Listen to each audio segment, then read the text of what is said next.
Gregg Robinson, thanks for hanging out with me today. Absolutely, it's a pleasure. Well, it is. It's good to see you. Good to have you in town. I know that. One of the interesting things, one of the reasons that I originally started doing this was because I had somebody ask one time. I know that you've, I'm sure, been to Victor's, and if you go on the wrong day, I say it depends on who you ask as to whether or not it's the wrong day. But if you go on Rotary Day, all of Florence comes by, and so I was with a friend of mine from out of town, and they said, "Man, you know a lot of people, because folks around here are kind and they speak." And he said, "But do you really know all these people?" And so for me, this is kind of a passion project to just get to know folks. So far, it has been folks from around town, but I'm excited because you're new. So for anybody who doesn't know, me included, who is Gregg Robinson? That's an interesting question and not easy to answer, but a simple guy who wants to try and make a difference, just one project at a time and one deal at a time, and trying to leave things better than I found them. That's awesome. Well, so one of the ways that you're going to do that is you're the CEO of Progress, am I right? Correct. And so... Partnership, excuse me. I get those confused. Yeah, you know what? So what's the difference? Well, they are hand in glove. So the partnership is the governmental arm. It's the outside agency that represents economic development for the county. And Progress is the private sector arm that helps fund the public sector arm. And there are certain things that we want to use taxpayer dollars for, i.e. infrastructure and key elements, being good stewards of the dollar. And then on the Progress side, where the private sector, we can be a little bit more nimble. We have a little bit less strings and a little bit less bureaucracy when we need to make things happen. And so that is a nice element of this organization, is it has a blend of both. Among the 46 counties in our state, and there are 46 in South Carolina, every county is different. Some have commissions, some have boards, some have partnerships, some are just governmental agencies. Some use the chamber. So it is all different across all 46 and really across the entire Southeast. You'll see a different chef in the kitchen. And I like to use that analogy because some restaurants do really well and some don't. And it's usually because of the chef. And so that's leadership. And that's one of the reasons why I was drawn to this area in general. Now, being drawn to this area, where did you come from? So how did you get here? I am originally from the PD. I was born in Kingstree, South Carolina. My whole family is from Williamsburg County. But my father was down in Hilton Head in the mid-'60s, late '60s, and developing Hilton Head. So he was part of a team that developed Palmetto Dunes. Okay. And then went out on his own and residential developed primarily. He did some commercial, but predominantly in residential. And so I literally lived in Hilton Head my whole life. Hilton Head didn't have a hospital. So a lot of times people don't realize that. So when it was a sea island, one stoplight, I saw the first general store, I saw the first restaurant. Wow. And so from Hilton Head then, you obviously kind of made your path. How'd you end up in economic development? So, great question, and kind of a unique path. Both my brother and I are in industrial development. So, being from Hilton Head, there wasn't a lot of industry down in Beaufort County. Unfortunately, it still isn't. So, when I left and went to college, and then went off to Georgetown University, then came back for grad school. I was a city manager for town administrator, quite honestly. I don't want to give it too much because it was a small town. I was 23. And wonderful place called Springdale, South Carolina. I love those people over there. And they gave me a great opportunity. All politics is local. And that's a Tip O'Neill quote. I'm not stealing that, but I'll give him credit because it is. And just like on any deal, if we're going to win it, it's going to come at the local level. And so, it's great to get federal and state help, but ultimately it's a decision that's made locally. But to get back to the question, I was a city manager, so a town administrator, and then from there I could go the path of administration, but I had an opportunity with the Department of Commerce. And so the Department of Commerce, we had an industrial park out in Lexington County near Springdale. Part of the park was in Springdale. So I was introduced to the Department of Commerce, and then ultimately was there for almost 7 years. I was in the International Global Business Development Division, and 2 different governors, and almost 3. And so it was a very unique time. My boss at the time, who was Director of Global Business Development, was also from the PD. Great guy, and it kind of mentored a number of young economic developers that still do industrial development today. Wow. And so why Florence? So I've always been fond of Florence. I have deep roots with family from Williamsburg. We also have very close friends. My father, we're very close friends with the Stokes family here, okay. Stokes Eye Clinic. Sure. Wonderful people. The Davis family.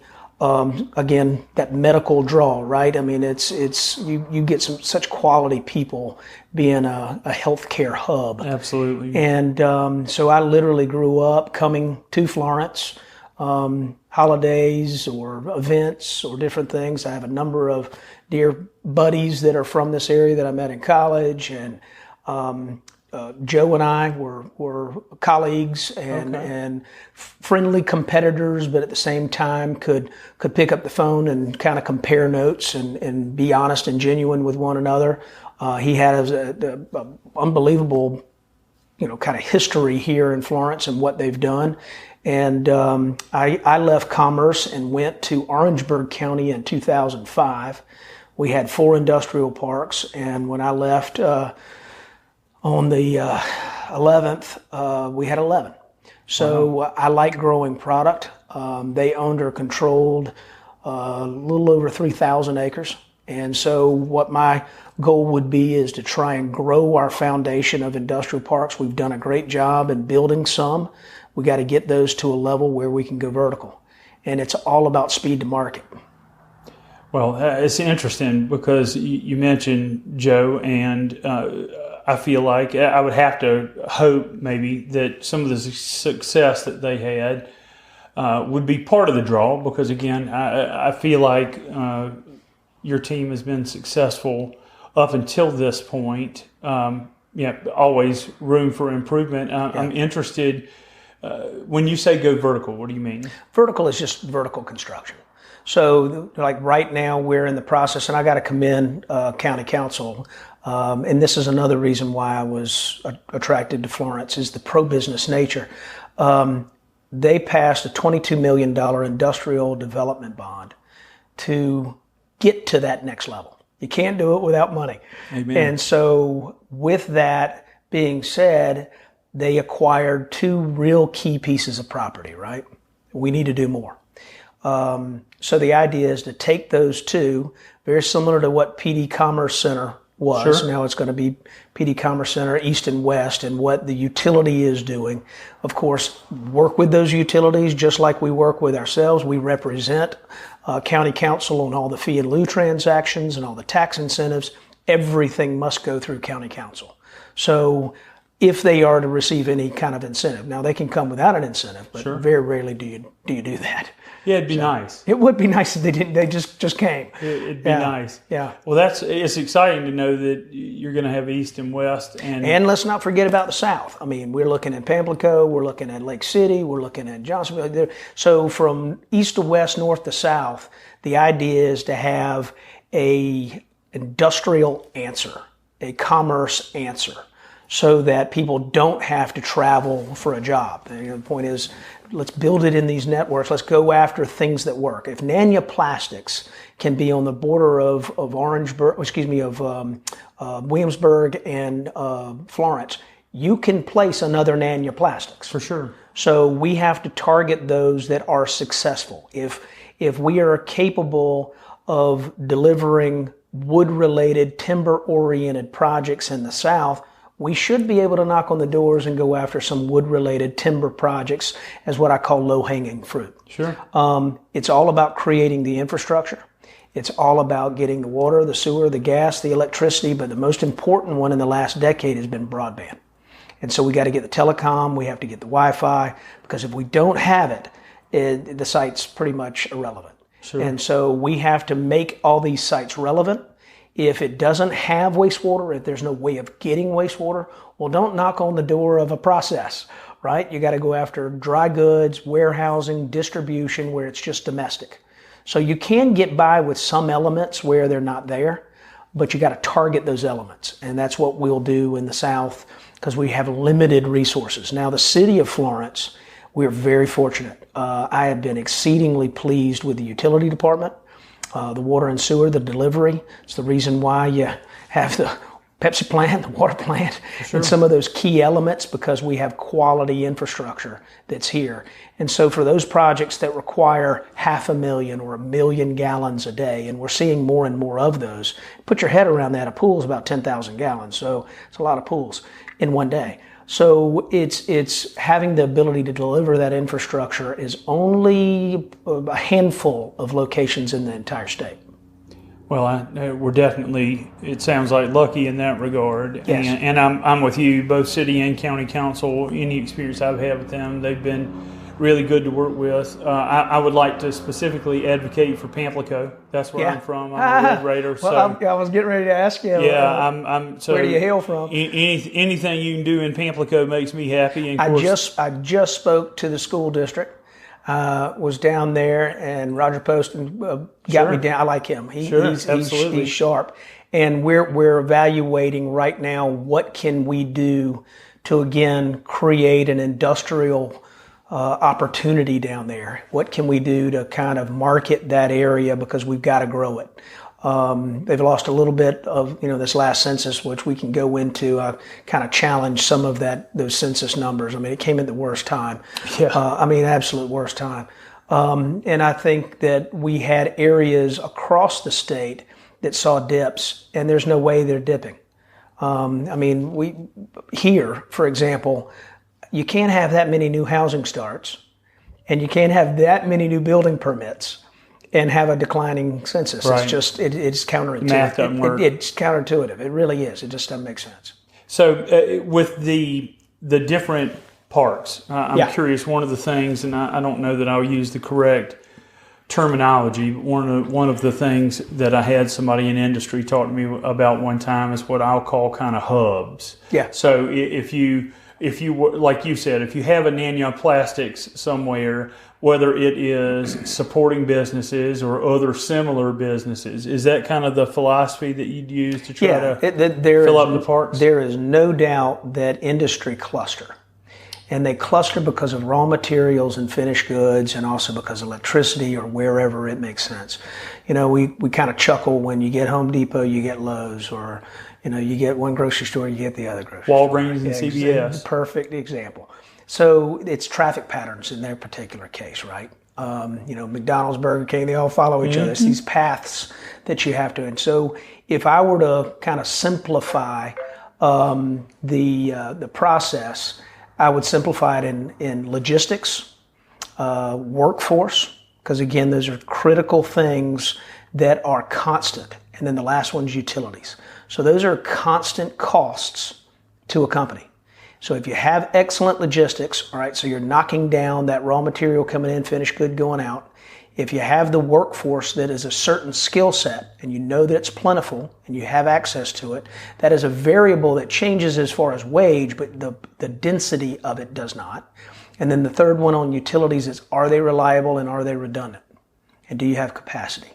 So if you have all three of those, then those companies, say it's timber, go plastics, go automotive, go aerospace, they cluster because they all need the same stuff. Gotcha. No different than what the commercial's doing on traffic patterns. Makes sense. I had never thought about it that way because, and again, a great example you gave was the water facility and how much water it takes, and why, again, a company like Pepsi would be attracted is, it certainly makes sense that others would be, because to your point, there's only so many places certain projects can go. So a lot of times people go, well, why isn't it over here? Well, there's a reason. There's a reason.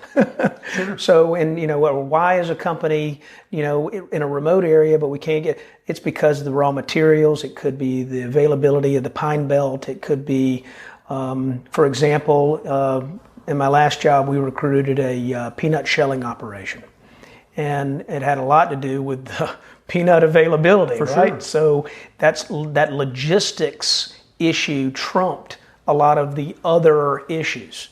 And so as a result of that, we placed it in a location that had interstate access, but then had access to those farms. Yeah, so we kind of did a demographic analysis of where they're located and where they needed to be. So what's your philosophy? How do you go out and recruit?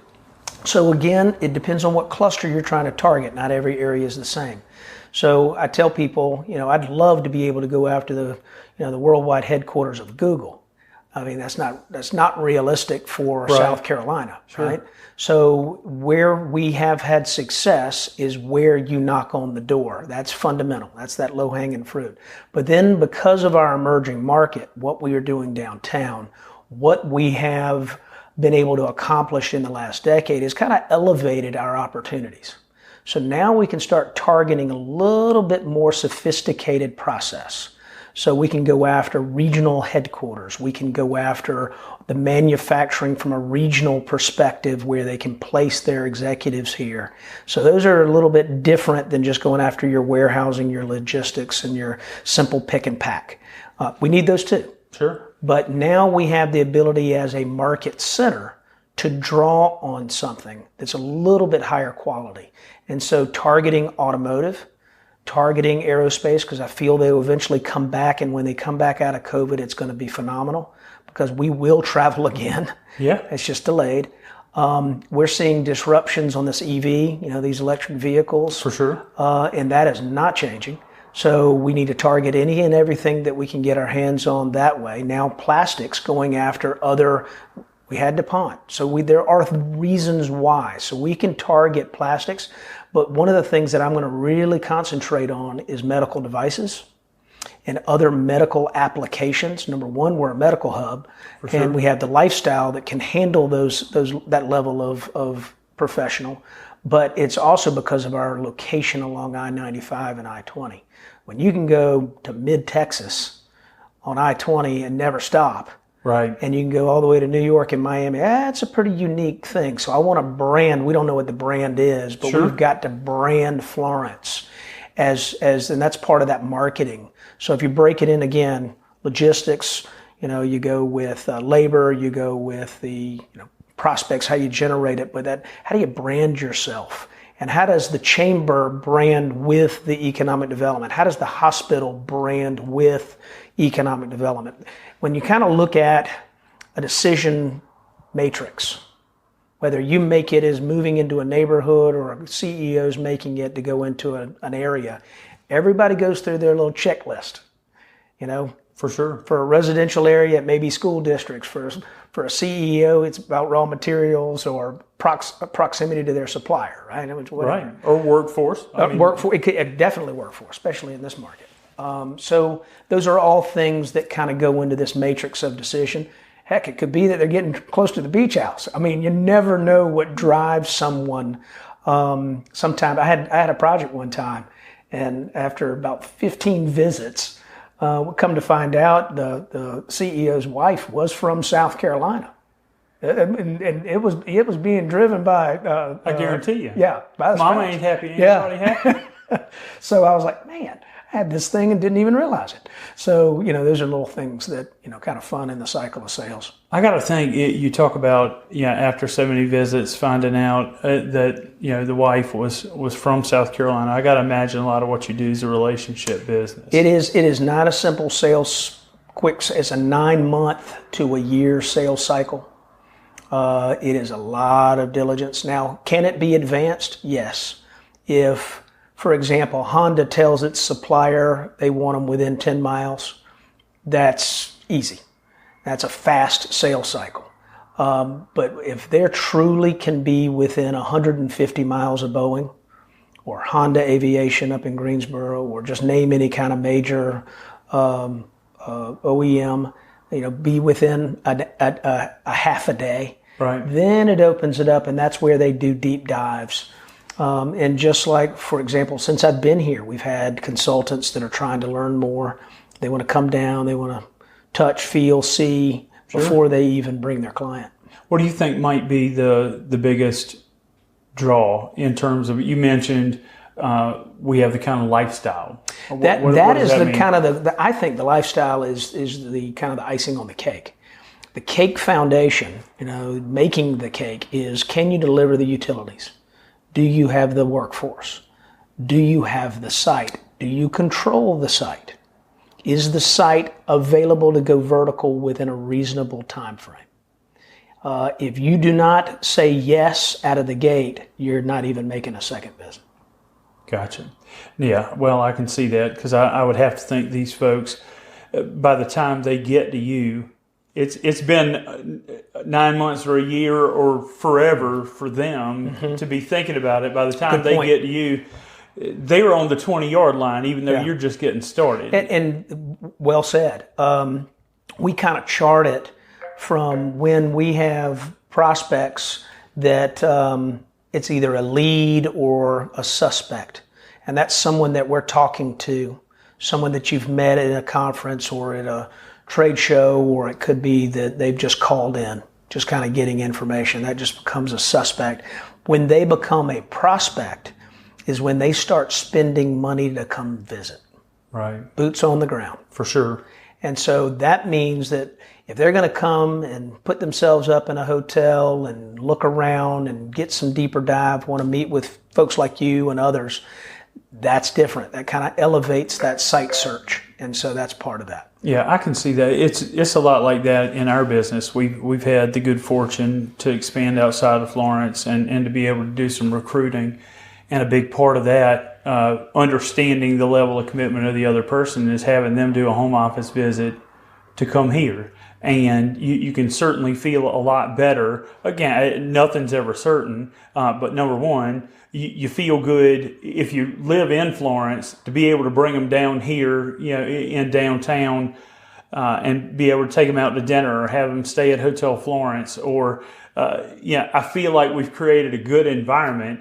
But on top of that, that there's a level of commitment on their part to be willing to travel, in our case, depending on where they're coming from, potentially, run the risk of, because I know that all of y'all's projects are top secret. You can imagine a financial advisor changing firms, not something you want to make super public. I mean, you're exposing yourself to some cost and some risk, and it really makes you feel like there is some skin in the game on the other side. Exactly. And even though they may be evaluating 3 or 4 locations, that it's real in the sense they wouldn't be spending money, time, and resources if it wasn't. Yeah, it doesn't cost anything to swap emails or watch videos. Yeah. It makes a big difference when, like you say, they put the boots on the ground. But I also think that's where those of us who are doing any kind of recruitment or sales, if you will, that's where we have an opportunity to really show it off. Yeah. I mean, we've got a lot of great stuff here, a lot of great videographers and photographers, but nothing says it like being able to put them, a shovel in the dirt or walk around a site. And a big part of that, I got to think, is just getting to the place where where you're getting them here. And I was talking with both hospitals and their recruitment of key personnel, right? No different. Just like we just talked about, those are key things too. That's why gateways are so important. And what the city and the county have accomplished on I-20 and I-95 needs to be duplicated as best we can on every exit. If I were to look at key areas and arteries of beautification, 5 Points is one of them. To kind of clean that up, take that lighting underground, those are things that need to be a high priority. But as you kind of even go out towards the interstates from exit 170, 164, I mean, you've got some great opportunities right there at 164, which is Highway 52, to help those hotels improve.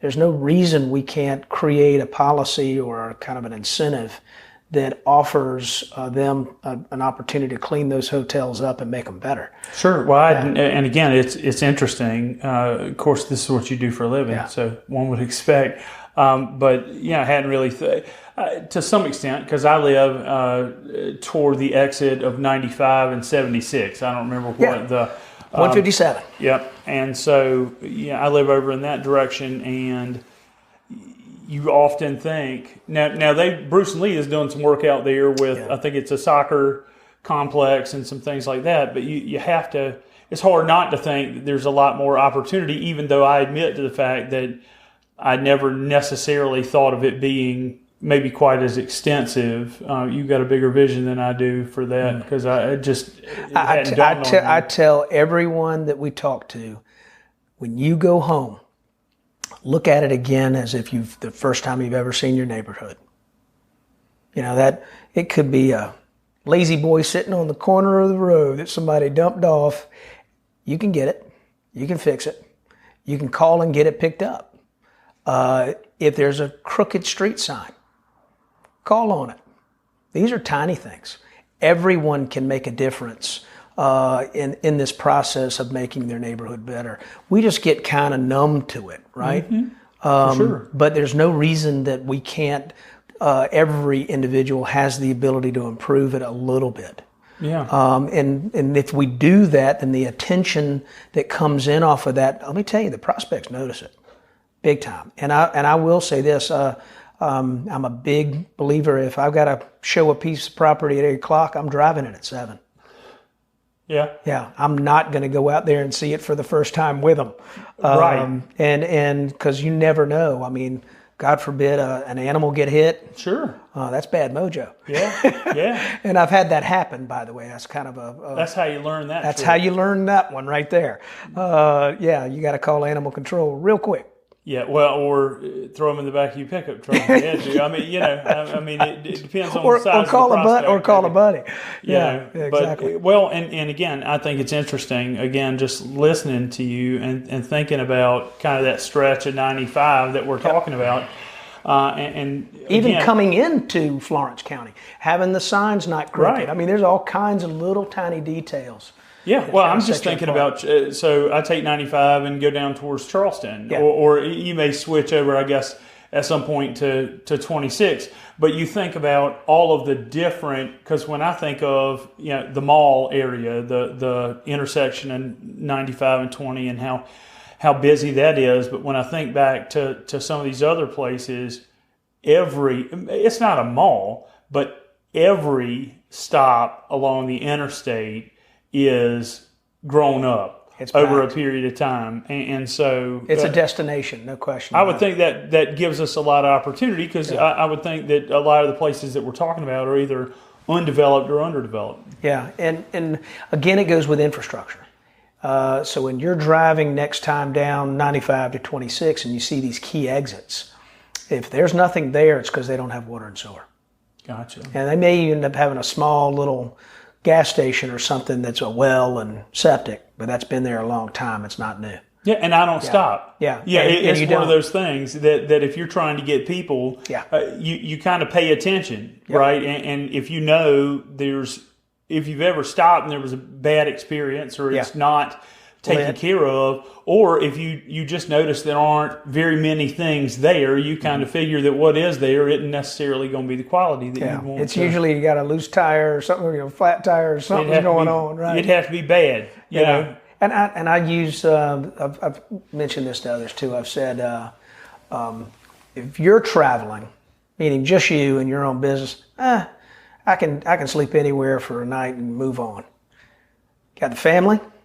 Totally different ball game. Absolutely. And so safety becomes paramount. Lighting, accessibility, in and out. You've almost done a little homework on your stops. And so when these folks are coming from New York to Miami, they know where they're going and where they're gonna stop and what they're gonna do. They're not just free flowing it, especially with a family. So not pulling off at an exit and, hey, find us a hotel. Hope it works out. Yeah, hope it works out. No, you're not doing that. So again, with all of those strategic initiatives, it kind of does play right into that psyche of the prospect coming into. Yeah, for sure. Well, listen, I'm excited about you getting out in the community. I've learned a lot already, and look forward to really picking your brain some more. I've learned a lot just in our 30 minutes together. If nothing else, to look at things a different way. Yeah. So that's been a big plus. I'm excited. So one last question. I'm curious because I'm a people person, so I like to kind of understand. It's interesting the answers that I get.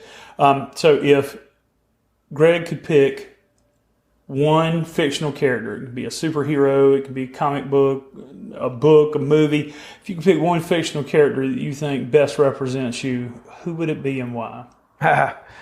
That is a difficult question. I guess just because speed to market, I'll go with the Flash. I like it. Well, You got to be fast. I've already been back to the office and back. Well, it's good to hear because I think that anytime you transition administrations, if you want to call it that, or leaders, one of the things that at least for me when we enter a new market is you'd love to have a quick win. So speed to market is certainly something that it'll be a good trait to have. I'm glad to have the Flash on board. Well, thank you, man. It's good to be here. Thank you for taking the time. I'd love to learn more about you too, and whenever you on the podcast or off. We'll do it off the podcast. I'll let you turn it around on the podcast with me a different time. But I'm excited to have you. Sounds good. Thanks.